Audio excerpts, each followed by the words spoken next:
안녕하세요. 네, 바른TV 교육 나침반 오늘 네 번째가 어느덧 됐습니다. 지난번에는 우리 교육의 자유라는 화두를 가지고 더불어민주당과 국민의당이 내세우고 있는 교육 정책 공약에 대해서 우리가 한번 살펴봤죠. 오늘은 자유한국당, 소위 보수 우파 정당을 표방하는 자유한국당의 교육 정책 공약을 살펴보시고, 과연 이런 공약들을 시행했을 때 지금 학부모님들이 바라는 또 우리 대한민국 교육의 미래의 바람직한 방향으로 개혁 내지는 변화가 있을 수 있는가? 결론적으로 말씀드리면 상당히 좀 어렵게 본다, 이런 말씀 드리고, 그렇다면 어떤 대안이 있을까? 이 대안에 대해서도 한번 서로 얘기 나누는 시간 갖도록 하겠습니다. 간략하게 그동안 우리 나눴던 내용은 이런 내용이죠. 대한민국은 자유민주주의 국가임에도 불구하고 이 교육 부문만큼은 교육의 자유가 국민들에게 주어지기보다는 국가 독점적인 교육 체제로 운영이 되고 있다. 그래서 학부모나 학생들은 국가가 제공해주는 교육을 일방적으로 받아먹기만 하는 굉장히 획일적인 교육 체제, 이것이 대한민국의 공교육이다. 그래서 사교육이나 유학, 대안교육으로 출구를 찾는 학부모들이 많고, 결국 공교육의 문제로 인해서 사교육비가 점증하고 있는, 굉장히 교육의 어떤 방향이 맞지 않는 가운데 있는데, 이것이 이제 과거 우리가 산업화 시대에는 대량 생산 체제에 있을 때는 신속하게 기술 인력을 양성하고 인재를 양성하는 데 도움이 됐습니다. 그래서 국가의 경제 발전에 크게 이바지를 했습니다. 그러나 이제는 고도 경제 사회가 됐고 또 다양한 산업 사회가 되다 보니까 지금은 예를 들어서 용접 기술 이런 식으로 해서는 되질 않고요.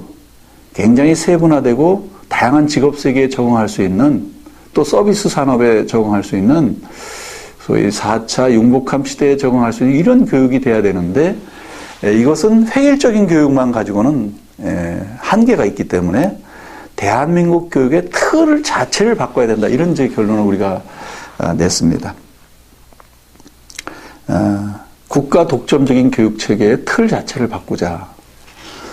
이런 틀을 바꾸려면 미시적인 접근만으로는 다람쥐 채바퀴 돌듯 제자리에서 돈다. 그래서 제가 아마 수족관 교육 얘기를 드린 것 같아요. 우리나라의 학교는 다 수족관과 같다. 그죠? 제한된 물고기들이 주는 먹이, 제한된 먹이를 먹는 가운데 성장하고 있죠. 이러다 보니까 지금 국제화 시대에 적응할 수 있는 다양한 인재들을 배출하기가 거의 어려운 그런 공교육 체제입니다. 그래서 이런 수족관 교육 체제를 이제는 강이나 바다에서 물고기를 키우듯 교육의 자유가 한껏 주어지고 각자 자신에 맞는 그런 교육 환경을 찾아서 교육할 수 있는 이런 다양한 교육을 제공하는 국가 체제가 이제 이루어져야 되는데, 문제는 지금 우리 대한민국 교육 체계는 교육부를 중심으로 해서 교육청, 교육 공무원들, 또 교원들,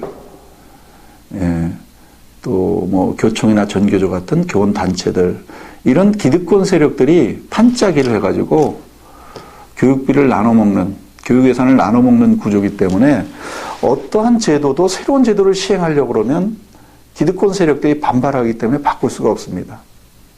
예를 들면 교원 평가제를 좀 하자. 평가가 없고 경쟁이 없는 것이 교사 세계거든요.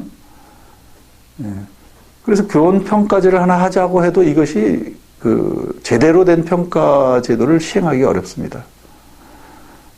거의 불가능하죠. 그래서 이제 그런 차원에서 더불어민주당과 또 국민의당 공약을 지난 시간에 우리가 살펴봤는데 더불어민주당의 공약은 결국은 기득권 체제를 더 고착화해서 나눠먹기 위한 그런 깝깝한 공약만 제시되어 있다. 그래서 이 교육의 자유라는 측면에서 평가하면 거의 빵점이 아니냐라고 제가 좀 도가 지나치게 말씀을 드렸습니다.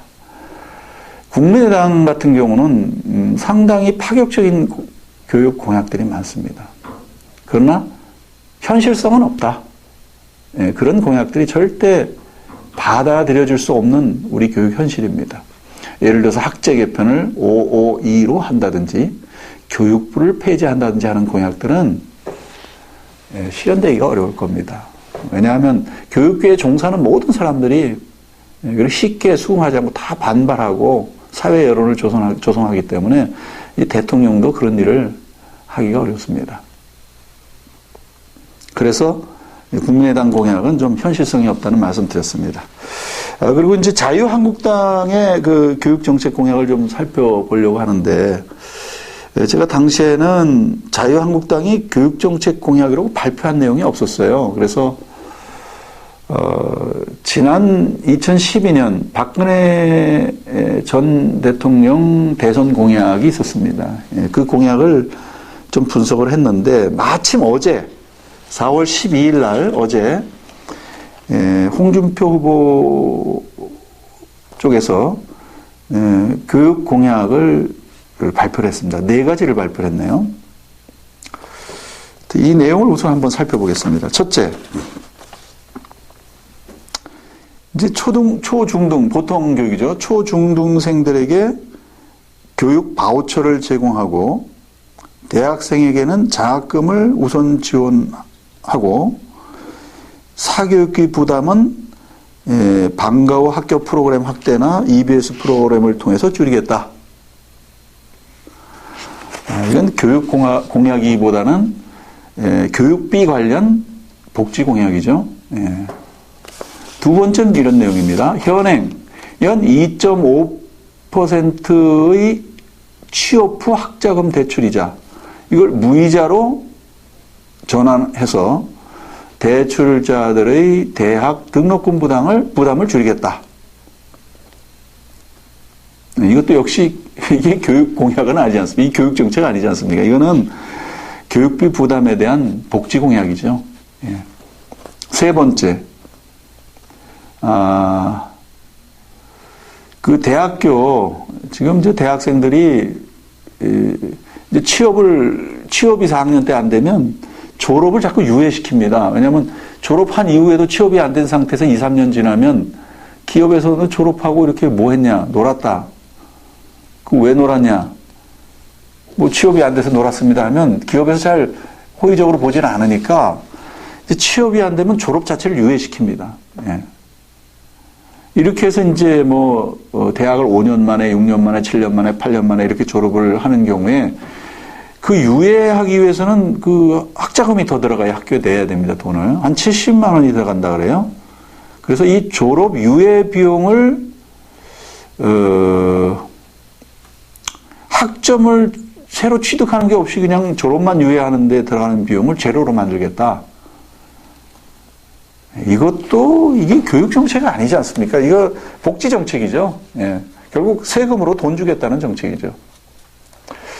참 자유한국당도 궁색합니다. 이런 것을 이제 교육정책이라고 지금 발표를 한 거죠. 네 번째는 이게 이제 교육정책 맞습니다. 학제를 개편하는 것을 거론했다고 합니다. 네 번째. 근데 재미있는 것은 이 학제 개편에 대해서 그 정책위 의장이 어떻게 말을 했는가 하면 국가 미래에 관한 중요 과제이기 때문에 국민공감위원회라는 것을 구성해서 검토해가지고 2022년 그러니까 지금 5년 후입니다. 5년 후쯤 시행하는 걸 목표로 충분히 연구를 해보겠다. 참 연구해보겠다는 게 이게 공약입니다, 지금. 그러니까 결국 자유한국당의 그 교육정책 공약은 사실은 복지공약 일색이고요. 준비된 내용이 없다는 것입니다. 마지막에 하나 연구해 보겠다. 그 연구해 보겠다 한 그 학제 개편에 대해서 이유를 이렇게 말했어요. 사회 변화에 맞는 다양한 인재들이 공교육을 통해서 배출되는 나라를 만들겠다. 많은 얘기죠. 그러니까 목표라든지 현행 교육의 문제점은 인식을 하는 거예요. 그러나 이걸 어떻게 해결해야 될지에 대한 대안은 준비된 게 없다. 그래서 이제 국민의당 같은 경우는 뭐 교육부를 폐지한다든지 이 국가 독점적인 교육 체계를 혁신하기 위해서 이제 그런 제안을 했습니다만 그렇게 전국적이고 전방위적인 어떤 정책이 교육계 내부에서 과연 시행된다는 것이 거의 지금 어렵습니다. 받아들여지질 않고요. 여러 이익 집단들이 뭐 목숨 걸고 반발하기 때문에 그 법 하나 바꾸기가 쉽지가 않습니다. 자, 그런 말씀, 오늘 자유한국당 공약은 뭐 이 정도로 말씀을 드리고요. 이게 이제 5년 전에 그 박근혜 전 대통령의 교육 정책 공약도 마찬가지였어요. 거의 다 교육 관련 복지 공약이지 교육 본질적인 공약은 거의 없었습니다. 이제 한 가지가 있다면 그 당시 자유학기제. 이 자유학기제라는 것이 있었습니다. 이 자유학기제에서는 좌우파에서 상당히 아직도 그 비판과 또 찬성이 이렇게 엇갈리고 있어요. 아직도 이 자유학기제가 정착됐다고 보기 어렵습니다. 이 문제에 대해서 이제 제가 말미에 한 번 더 말씀을 드리도록 하겠습니다.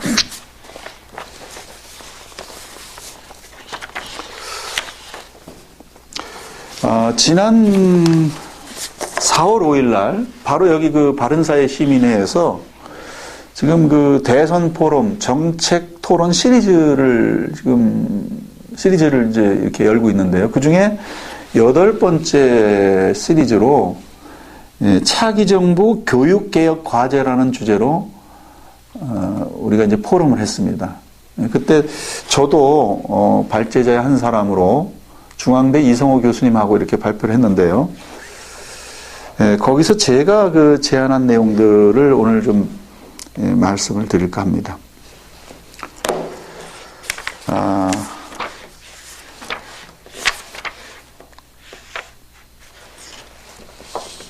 제가 이제 연못에 대한 비유를 이제 했는데요. 대한민국 교육은 수족관과 같다. 그래서 전국 학교가 하나의 수족관입니다. 수없이 많은 한 15,000개 수족관인데 교육부나 교육청을 통해서 일률적인 어떤 먹이가 이제 수족관에 공급이 되면 그 물고기들이 지금 먹고 자라는 겁니다. 교육학자님들을 굉장히 신랄하게 비판을 했어요. 그럼 교육학자 되시는 분들은 그 수족관 안에 어떻게 하면 좀 그 다양하게 꾸며볼까? 뭐 수초를 심어볼까? 모래를 바꿔볼까? 산소 공급을 어떻게 할까? 이런 연구들, 미시적인 연구들을 많이 하세요. 그 중에 하나가 이제 자유학기제죠. 자유학기제는 교육의 자유라는 측면에서 볼 때는 바람직한 측면이 있다라고 제가 말씀드렸더니 그날 보수 우파적인 성향을 가신 교육학자님들께서 상당히 비판적인 시각으로 말씀하시더군요. 지금 말은 자유학기제지만 완전한 학교의 자율성을 보장한 자유학기제가 아니고요. 이것 역시 교육부가 제시한 어떤 일정한 지침 안에서 행하게 하는 또 다른 국가 독점적인 교육으로 지금 전락이 된 건 사실입니다. 그러나 일단은 현행 그 교과목의 여러 가지 그 과목별 시수 있지 않습니까? 시수를 줄여주고 일정 시수를 학교장에게 자율적으로 다른 것을 하도록 배정했다라는 측면에서는 이게 이제 바람직한 측면이 있는 것이죠. 그러나 이제 현실적으로는 이게 이제 또 다른 일률적인 또 하나의 이제 교육 체제로 이렇게 지금 전락하고 있는 것도 사실입니다. 사실은 그렇기 때문에 어떤 학부모님들은 그 자유학기제를 이용해서 학원을 더 보냅니다. 그런 면에서는 교육의 자유가 더 생긴 셈입니까? 하여튼 아이러니컬한 상황인데요. 그러면 이렇게 그 미시적인 접근, 교육학적인 접근만 할 것이 아니고 거시적인 접근을 해야 된다. 교육의 틀 자체를 바꿔야 된다. 그렇다고 해서 교육부를 없애자든지 학제를 뭐 한꺼번에 바꿔보자든지 이 현실성이 없어요. 그래서 저는 자유교육 도시 또는 교육특별자치도 이런 제도를 한번 시행해보자라고 그날 여러 그 교수님들이 계신 곳에서 제안을 했습니다. 다행스럽게 그 교육 전문가들이신 교수님들이 상당히 그 관심 있게 생각을 하시더라고요. 이게 무슨 개념이냐 하면 대한민국 모든 수족관들 이 학교를 다 강이나 바다처럼 만들려고 그러면 반발이 심해서 할 수가 없고요. 또 반발만 심한 게 아니라 또 학부모들 입장에서도 불안하죠. 교육은 100년지 대계인데 하루아침에 이렇게 바꾸면 불안합니다. 그래서 일정한 지역에 한해서만 어떤 뭐 저는 그 당시 그 청주를 제가 예를 들었는데요. 청주라는 도시를 자유교육 도시로 선언하고 각종 교육 관련 규제를 받지 않는 도시로 그 지역에 한해서 이렇게 특별법을 제정하게 되면 상당한 긍정적인 교육적인 실험이 이루어질 수 있다. 이런 말씀을 제가 드렸어요. 아마 특정 지역에 한해서만 한다고 하면 그 반발이 그렇게 세지는 않을 겁니다. 그럼 어떤 내용을 하자는 것이냐? 그래서 제가 그 비유를 하기를 연못을 하나 만들자 이렇게 이제 말씀을 드렸는데요. 이 수족관 같은 이것을 갖다 하나의 연못을 만들어서 좀 연못 정도만 돼도 그 물고기들이 어떤 물고기들은 수초로 들어가고 어떤 물고기들은 진흙 속에 들어가고 어떤 물고기들은 이제 그 수심 깊은 곳에서 살기도 하고 어떤 물고기들은 수심이 얕은 곳에 살기도 하고 또 어떤 물고기들은 뭐 밤에는 들어갔다가 낮에 나오기도 하고 이렇게 좀 자유스럽게 할 수 있지 않습니까? 수족관보다는 훨씬 다양한 교육이 이루어질 수 있는 생태 환경입니다. 그러면 각자 학생들의 여러 가지 그 자질이나 또 다중지능의 여러 가지 그 특성 이런 것들이 반영된 그런 학교나 교육 환경을 찾아가서 이제 교육을 받을 수가 있거든요. 그 자유교육도시 또는 교육특별자치도라는 것이 뭐 대단한 게 아닙니다. 몇 가지만 허용하면 돼요. 첫째, 민간에 의한 경쟁과 자율성이 이 제도권 교육 안으로 들어오도록 허용하는 겁니다. 다시 말해서 학교 설립의 자유를 인정해 주는 거예요. 그 지역에 한해서만. 지금 학교 설립을 하려면 초, 중, 고등학교는 그 학교 법인을 통해서만 설립할 수 있습니다. 그러나 사인이 경영하는 학교를 허용하는 겁니다. 그 제한된 지역에 한해서. 둘째는 반드시 교원 자격증, 국가가 임명한 교원 자격증이 있어야만 교사로 임명할 수 있는데 이 교육특별자치도 내에서는 일정한 비율의 교사에 대해서는 교원 자격증이 아닌 다른 기준의 교사들을 뽑을 수 있도록 허용을 하는 겁니다. 뭐 예를 들어서 교원 자격증 있는 교사를 뭐 한 70%를 뽑고요. 한 30% 정도는 교원 자격증이 없더라도 학교 경영자가 이 학교의 어떤 학습 목표라든지 학교의 여러 가지 교육 목표에 적합한 교사가 있다면 선발할 수 있게, 그래서 교사로 채용할 수 있게, 이거를 이제 허용하는 겁니다. 그리고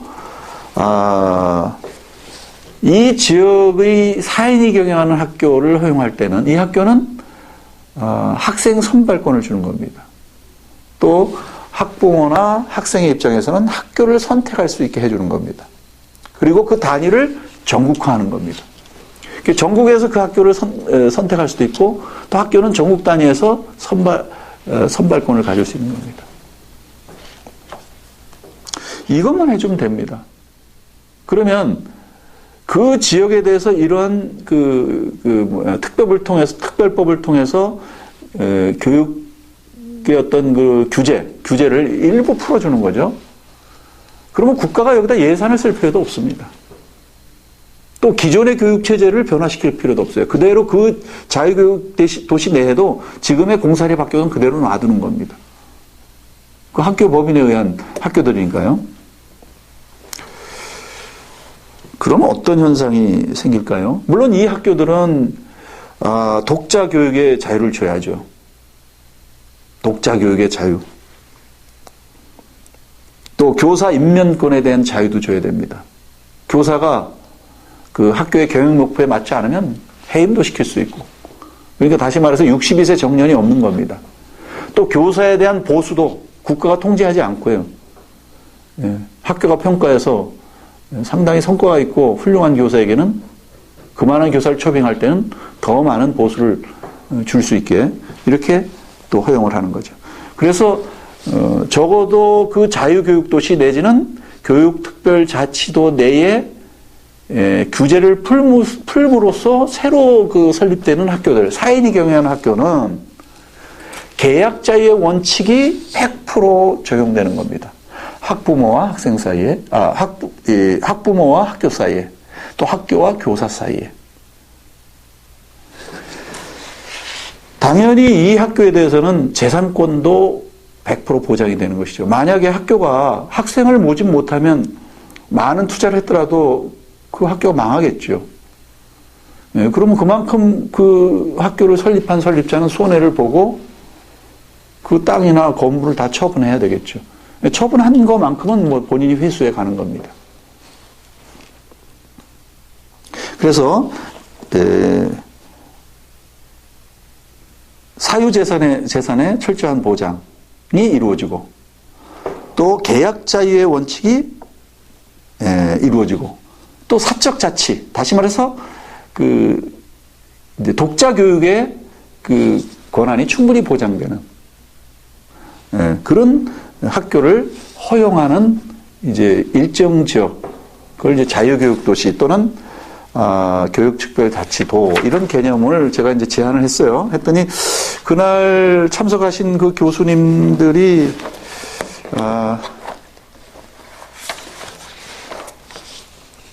경남대학교 교육학과 김성열 교수님이 그 상당히 관심 있는 제안이다 이렇게 말씀하시는 걸 보고 제가 사실은 조금 놀랐습니다. 저는 교육학과 출신 교수님들은 다 이런 일에 다 반대할 줄 알았거든요. 예. 그런데 이제 관심을 보이시고 또 그날 그 토론자로 나오신 분들이 뭐 그런 것을 불가능하다고 이렇게 반대하거나 부정적으로 보신 분은 없었던 것 같아요. 그럼 이런 것들이 이루어지고 나면 우리나라 교육계에 어떠한 영향을 미칠까에 대해서 제가 한번 말씀을 드리겠습니다. 이게 비록 어떤 지역에 그러면 이제 어떤 민간인들이 얼마나 많은 학교가 거기 세워질지는 모르겠어요. 5개가 생길 수도 있고 활성화가 되면 이게 100개가 될 수 있습니다. 왜냐하면 외국인들도 와서 투자할 수 있거든요. 그리고 그런 학교는 독자 교육의 자유가 주어지기 때문에 해외에서도 유학생을 받을 수 있지 않겠어요? 초등학교, 중학교라도. 예. 아마 제가 보기에 그러면 동남아에서 대한민국이 그런 교육 자유의 도시가 있다면 교육의 메카가 될 수 있다고 봅니다. 많은 일자리들이 나올 것이고요. 예, 또 국가적인 어떤 경제에도 도움이 되지 않겠나 싶고요. 특히 그 해당 지역은 굉장히 인구가 늘고 활성화될 겁니다. 과거에는 그 아이가 이제 인재가 되게 하려면 한양에 보내라 이런 우리 속담 비슷한 얘기가 있는데 아마 이런 것이 이제 되면 전국 제주도부터 경기 서울까지 내 아이는 청주로 보내야 되겠다. 초등학교부터. 예. 당연히 기숙형 학교가 이제 될 건데요. 그런 곳이 되지 않을까 이런 생각을 합니다. 자, 그러면 기존의 교육 체제를 전혀 이건 건드리지 않고 시행하는 거기 때문에 얼마든지 시행할 수 있고요.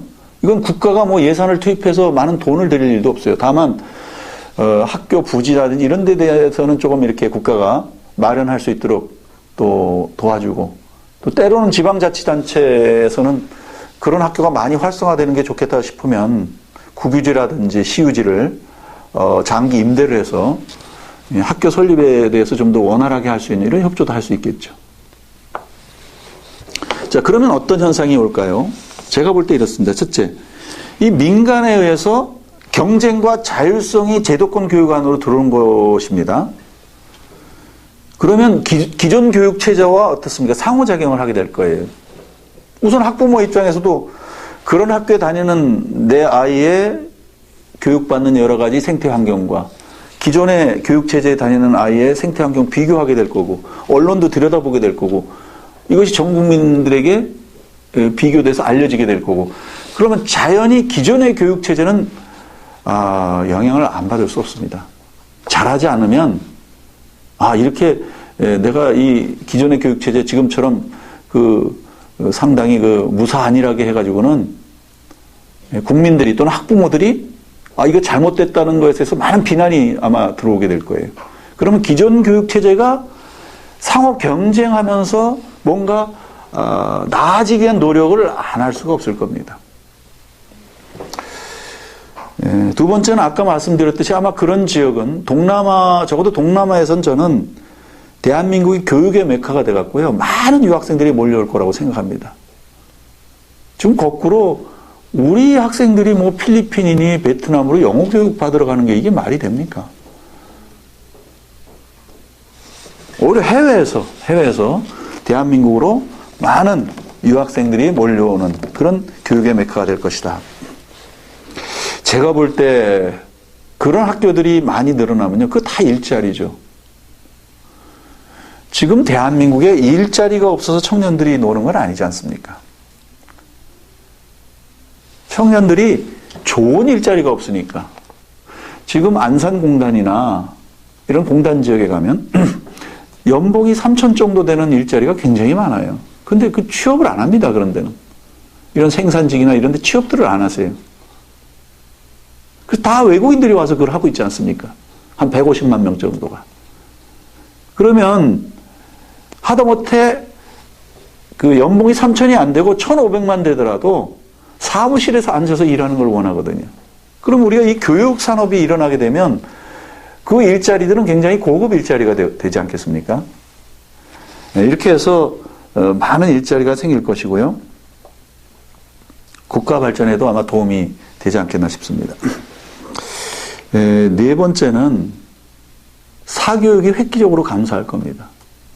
왜냐하면 다양한 학교에서 그 학생에게 맞는 교육을 시키니까 그 사교육이 필요가 없죠. 지금은 획일적인 교육을 시키고 있기 때문에 그 획일적인 교육보다는 조금 더 우수한 학생은 사교육을 통해서 채울 수밖에 없어요. 더 배우고 싶어도 학교에서는 획일적인 교육만 주니까요. 또 그 획일적인 교육보다 열등한 학생, 좀 못 따라가는 학생도 학교에서 그 학생에게 맞는 교육을 시키지 않습니다. 그래서 또 사교육을 또 해야 되지 않습니까? 그러니까 지금 이 대한민국 국가가 독점하고 있고 교육부가 독점해서 일률적인 체계로 운영하는 현 교육 체계 안에서는 아무리 공교육이 100% 정상화된다 할지라도 사교육은 계속 나올 수밖에 없는 겁니다.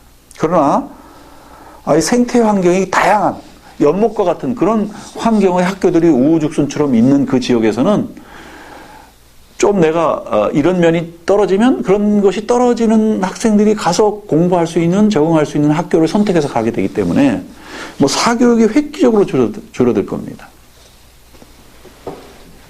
그래서 이런 것들이 이루어질 때 아마 그 한 지역이지만 그 한 지역의 모델 케이스가 대한민국 교육을 전체를 바꿔야 되겠다는 국민적인 여론 형성과 바람 이런 것들이 현실화될 수 있는 계기가 될 수 있다. 네, 이런 말씀을 드립니다. 교육 자유도시. 여러분 어떻게 생각하세요? 한번 해봄직하지 않습니까? 이거는 모르겠습니다. 이 대선 후보 되시는 분들께서 한번 신중하게 검토하셔가지고 2020년까지 학제 개편 연구한다 하지 말고 사실은 이 교육 자유도시 내지는 교육특별자치도의 개념을 어떻게 법제할 것인가에 대해서는 저희들이 작년에 여러 차례 세미나도 해서 많은 이야기들이 이미 진전이 되어 있습니다. 어느 후보께서 한번 채택하셔가지고 대한민국을 바꾸는데, 특히 교육의 체제를 틀부터 바꾸는데 기폭제를 한번 삼으면 어떨까, 이런 말씀을 드립니다. 이 댐을 무너뜨리려면요, 댐을 전반적으로 무너뜨리려면 그 보통 힘이 드는 게 아니에요. 그러나 구멍을 하나 뚫면 어느 댐가 가서 그 댐이 무너지는 겁니다. 저는 이 자유교육도시 또는 교육특별자치도라는 개념이 대한민국의 교육체제 자체를 근본적으로 바꾸고 흔드는데 아주 좋은 시발점 될 수 있다, 이런 말씀을 드립니다. 오늘 여기까지 말씀드리고 마치겠습니다. 감사합니다.